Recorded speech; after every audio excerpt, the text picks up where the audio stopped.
Are you a working class lady trying to find time to pray? Or does your kids, your wife, your husband, your friends take so much of your time? You might want to stick around. I will be proposing to you some things that could help you find time to pray. If you are the kind of person that you have difficult, that you don't know, that finding time to pray is not your thing, I have another video that have tips on how to pray effectively, right? This is not how to pray effectively. This video is for those who have difficulties praying, those who are too busy to pray. Yeah. So I would either leave if I don't link the link in the description below, because I'm still new to this thing, I don't know how it's done. You should find it on my page. It's not too far. I think it's 3 videos away. It's not too far. It's titled 4 tips on prayer. It will equally help you, and this video can help you, of course. Why not? Stick around. And I will not be going in any chronological order. If the first point doesn't help you, I pray the last point helps you. So it's not in any particular order. Having said that, let us dive right in. Now, the first thing I would like to tell you is that you should rest well.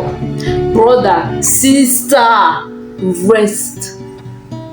Find time to rest. When you come back at 5, minimize scrolling on social media if it can help you. Aimless scrolling, right? Minimize that time and rest. Go to bed early. After you've been busy throughout the day, it will be good for you to find some time to rest, right? Now, it is good to set the time, maybe like an alarm clock that will wake you up at this time for you to get up and pray. It is very, very good, though. But if you wake up before that time, don't go back to sleep. It is a scam. Don't go back to sleep. Just start praying. Don't sleep. Just start praying. If you wake up, maybe you set your time to wake up at around 3 and you find yourself waking up at 11:25.25. Don't sleep. Pray at that 11:25.25. Just be praying till when you plan to stop. You can stop and continue sleeping. When you wake up, don't lean. Don't pray like this. Most of us have our Bibles in our phones. Don't do that. Don't do that. Wake up, leave your bed. Go to, maybe if you have a table and a chair in your room, you can go there, or you can go to the parlor, or you can go to the kitchen, to the toilet, to the visitors room. Anywhere that you see that is comfortable, that you can come freely and comfortably express yourself before your Father, go there. Another tip too is to try to change positions. If you are somebody who sits and prays, maybe you are sitting and praying and it's not working for you, try to move up and down, try to kneel, try to stoop. Anything that can go, try to stoop, try to pick a pin. Try to do anything that can go. Try to change. The idea is to change positions of prayer positions to see which one works. Stand up, walk around to and fro, run, sit on the floor. You can lie on the bare floor. Anything that works for you, do it. The goal is to pray. Now, during the day, you can delegate your activities, right? You must not do everything alone. You alone will wash, you alone will clean, you alone will cook. No. If you are a mom, or if you are somebody who has people in the house, you can delegate. You can delegate your activities. You must not be the hero. You can do everything. Yes, I don't argue, but try to delegate so that you can feel less tired, so that you will be less busy, right? You'll be less busy and you will have time, you will have enough strength, enough energy, you'll be refreshed, you'll not be drained out before you want to come and pray. You'll not be drained out. You can cook your meals of the week during the weekends.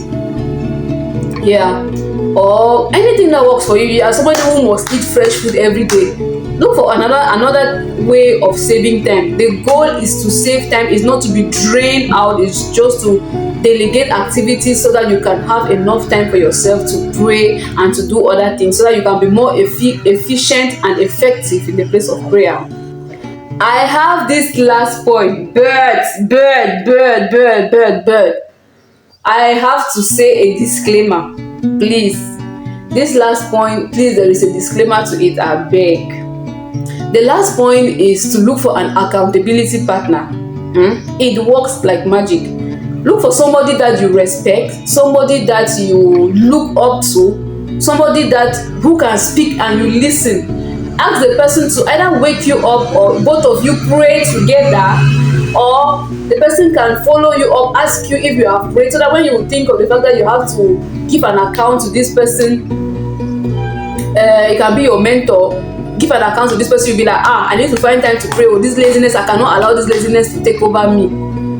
Yes, look for somebody like that that can help you pray. The disclaimer is that if you are single, it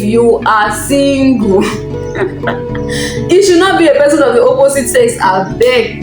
Especially if it is the one that people have to be praying together, or maybe he or she has to be coming over for people to pray together. No, me, I'm not there. I'm not the one who told you. If you are single, it should not be somebody of an opposite sex. As a Christian, the Bible says that we should run from the schemes, from every appearance. It is not evil, but it just looks like it's evil. You should run from it. That one is a video of another day, maybe. What I'm saying is that it's a disclaimer. If you are single, please, if it's somebody from the opposite sex, it can be from a distance, or I don't know which measure. You have the Spirit of God in you. May God lead you in that direction. But if at all it is by your means, try as much as possible not to have a mentor in that domain of prayer, especially when both of you will meet to pray. It should not be somebody of the opposite sex, or somebody that you can easily like. I've spoken enough on that. Look for an accountability partner and pray. Somebody who will encourage you to pray, somebody with whom you can pray, so that you will be able to pray and your spiritual life will be on fire. It can even be a group, right? Not just two people. It can even be a group. This is just a means of not giving the devil a small little hole. It can even just be a group. It must not be only two people. But nevertheless, you still need to find time to pray. But you need, if you need something to motivate you to start, you can start with group, right? Look for prayer groups that pray. So I hope with these few tips of mine, I've been able to give you some ideas on how you can go about this your too busy life to pray. Moreover, don't be too busy to pray. If you are too busy to pray, it definitely means that there are some things that you should cut off, right? Yes, I'm just thinking about that. Because you should not be too busy to pray. It is a scam from the devil. You should not be too busy. There are something that keep you too busy to pray. That's the more reason, especially if it is for financial reasons. That's the more reason why you need to pray, for God to give you that financial breakthrough so that you will have time to pray. Because there are some jobs that are really demanding, and we need the money. We need those jobs. So if you are too busy to pray because you are chasing paper, please, you should be praying more, so that God will give you ideas, so that you will have more ideas on how to chase paper that will not take so much of your time. Do I make sense? I hope you have understood.